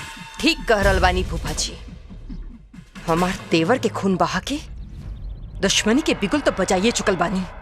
अभी तक खाली खूने बोले बानी, अगर दोबारा भेटाई जाई ना तो सीधा यमराज के हवाले कर दे। यमराज के हवाले ना, पैर पूजे के तैयारी करी। काहे के अपने के बेटी के आपन देवरानी बनावे के फैसला क के आयल बानी। यही से तई सगुन हमने लेके आयल बानी। चिल्लो मत, प्यार से स्वीकार कर लो, नहीं तो पगड़ी से पहले ना चमड़ी उतर जाए। चुपचाप चल जाओ, ततई तहर बीबी के विधवा के जोड़ा पहना दे। अभी हमार सादगी वाला रूप देख ले बड़ो, दूसर का रूप नहीं। कहीं हम अपने पे आ गए नी ना तो ऐसन जगह जख्म लागी कि न बता पैबा न सहला पैबा। सगुन हंस के स्वीकार कर, चाहे रोके, विदाई कोनो भी कीमत पर हुई।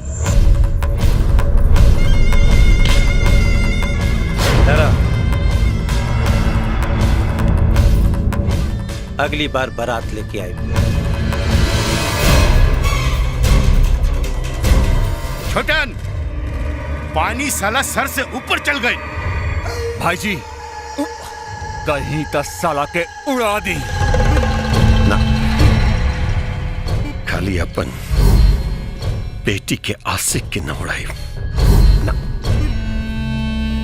साथ में होकर भाई फौजाई पूरा सबके एक साथ उड़ाई, ताकि अगला जन्म में इस सब आदमी के रूप में ना हवाई जहाज के पहिया बन के पैदा हुई। मदर जात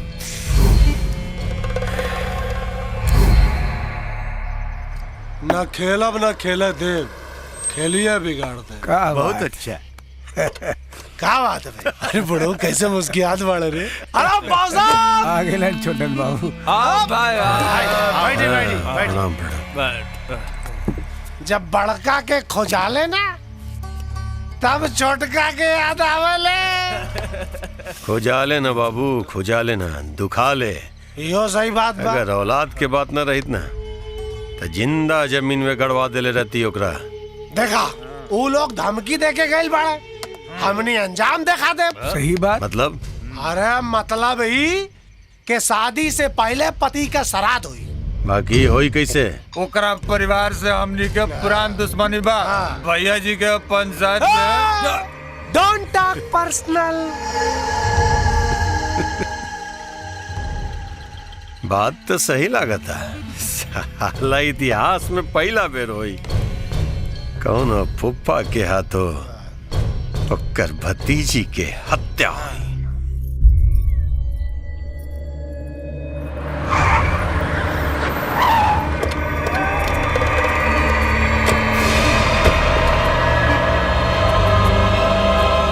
और बेटी का हाल बा? Don't talk personal. हाल का पूछा तारा, पहनावा देखा, एकदम ट्यूबलाइट नियन चमकती है। अरे दादा हो दादा, एकर जे नेवानी कैले हुई ओकर उम्र तो ऐसे ही 10 साल बढ़ गई हुई। ए बदतमीज, ये हमनी के भतीजी लागी। अरे तो जाई ना, खड़ा हो जाए ओकरे साथे। जब लाज जूता पड़ी लू तब फूफा के बर्फ के पता चली डुबकी मार के। एकर मतलब लात जूता ही खाए के तैयारी में आयल बड़ा सा। लेकिन एगो बात याद रखिया,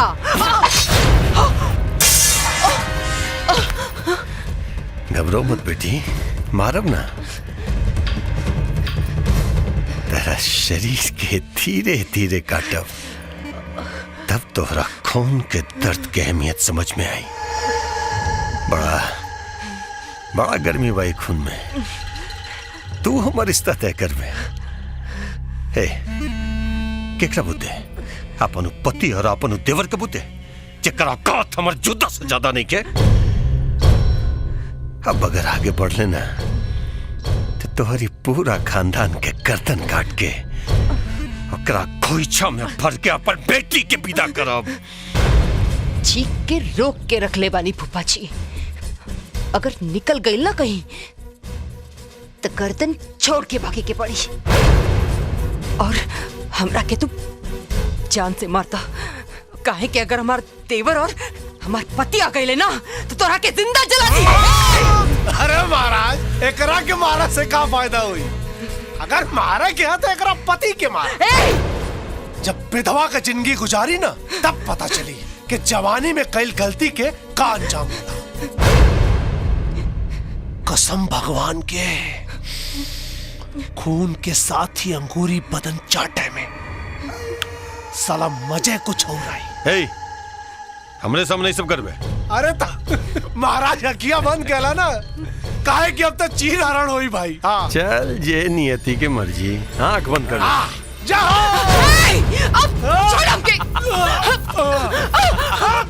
छोड़ हमके।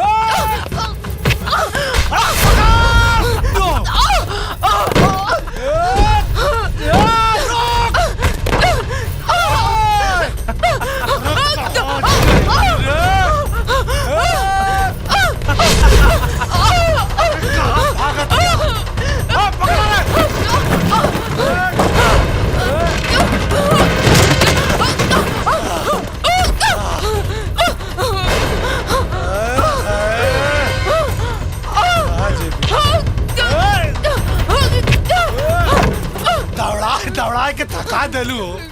अरे प्यार से मान जाना, दोनों जनी की मजा आई। बहुत बेइज्जती करो ले भैया।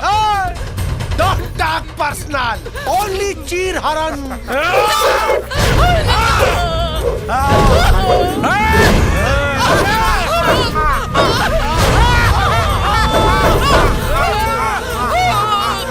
बचाओ! बचाओ!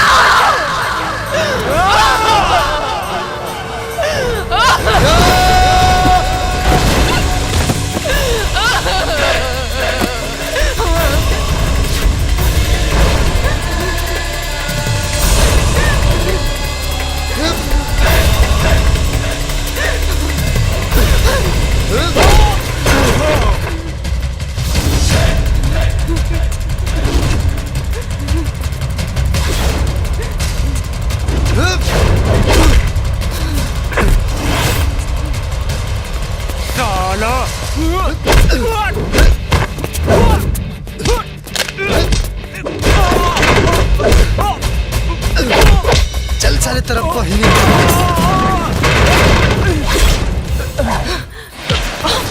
अरे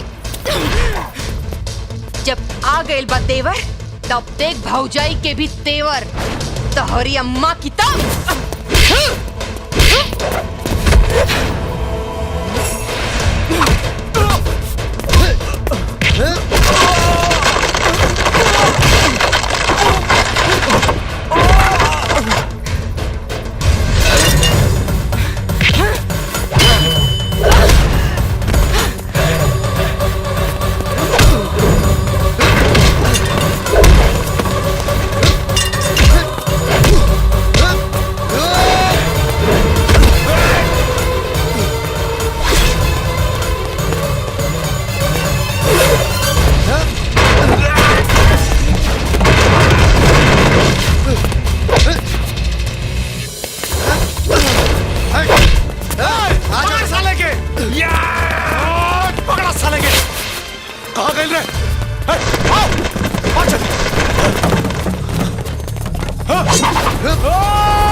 का भाई ललन बाबू आई रहली मारे खातिर आ खुदा ही लात खा के गिर गईली। अरे जाई मारी सरवा के डुबुक्की मार के मारी।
हमरा तो बुझात पाई सरवा बाइक न बागिल के दूध पी ले बा। देखी भाग चली जान बची ते ललन बाबू। अरे जान बची तो लाखों पाइप डुबुक्की मार के चली।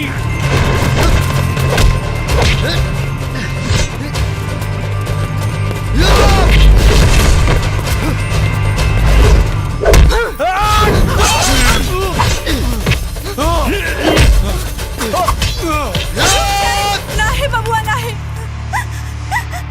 हमरा सुहाग के छोड़ दा बबुआ। हमरा के विधवा मत बनावा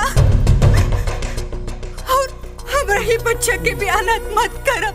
हम अपन सुहाग के भीख मांगतानी, भीख मांगतानी।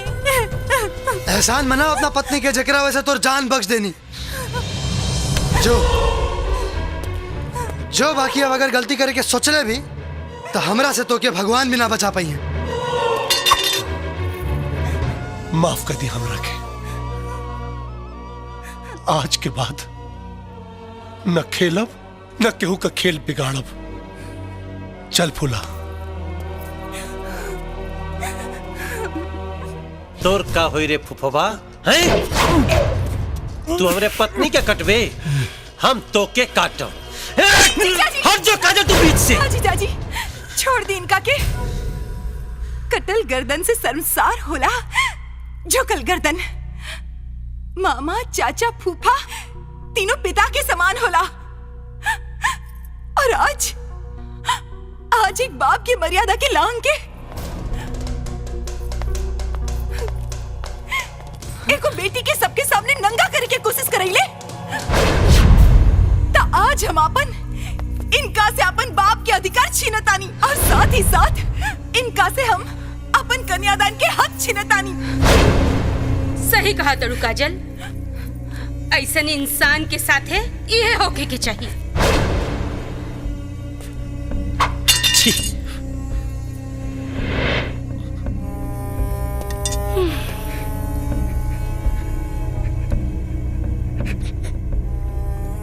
हमरा के जान से मार दी दमन जी,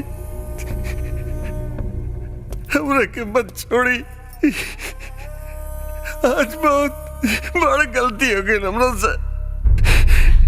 देखी वैसे भी एक बाप के खातिर मौत से बदतर होला एक बेटी के कन्यादान करे से वंचित कइल। हम जिए के नहीं की चाहत जीवन चाहिए हमरा के। मार दिया हमरा। काजल माफ कर दे इनकी, कहे कि प्रायश्चित के आंसू इंसान के पाप धो देला। हाँ राहुल, माफ कर दो फूफा जी के। अब हाथ मत जोड़ो, फूफा हुआ। चला अंत भला तो सब भला। ए बाबू माफ कर देन करा के, माफ कर दे।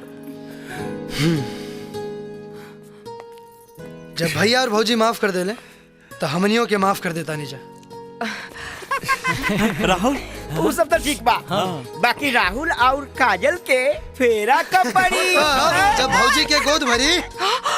हाँ तो भर चुकल। अरे न राहुल अकेले छोड़ी है न गोद भरी है। खबरदार, ये कुंडी खटखटेले भी ना घर में घुस लता। लो, जब कोई पाबंदी नहीं है दिल लगाने से, तो राहुल को क्या मतलब है कुंडी खटखटाने से? अरे भौजी बबुनी करी है का पढ़ाई, इनके प्यार हो गई। बबुनी करी है का पढ़ाई, इनके प्यार हो गई। ट्यूशनवा जवन पढ़वलस उहे यार हो गई। ट्यूशनवा जवन पढ़वलस उहे यार हो गई। माई बाबूजी के सपना कुल बेकार हो गई। ट्यूशनवा जवन पढ़वलस उहे यार हो गई। ट्यूशनवा जवन पढ़वलस उहे यार हो गई।